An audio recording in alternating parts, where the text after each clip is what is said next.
In this video, I'll detail how to turn on location services on iPhone 12 Pro Max. So, if you have an iPhone 12 Pro Max, just like this, and you want to turn on your iPhone 12 Pro Max location services such that you can easily find and track all your devices on the maps, then this video is going to walk you through step by step. So, if I done on this video, you found this helpful and informative, please don't forget to like and subscribe. Now, to enable or turn on location services on your iPhone 12 Pro Max, all you just need to do is go to your iPhone settings. On the settings page, scroll down, just keep scrolling and click on privacy and security. Now, once you select privacy and security, you should see location services turned off. Then tap it.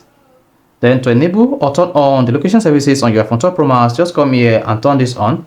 Then you should see all the applications that are currently using your location services on your iPhone 12 Pro Max, or those that change your location and those that are not using the location services on your iPhone. So you see that? So this is exactly how you can easily enable or turn on location services on your iPhone. If you found this helpful and informative, please don't forget to like and subscribe.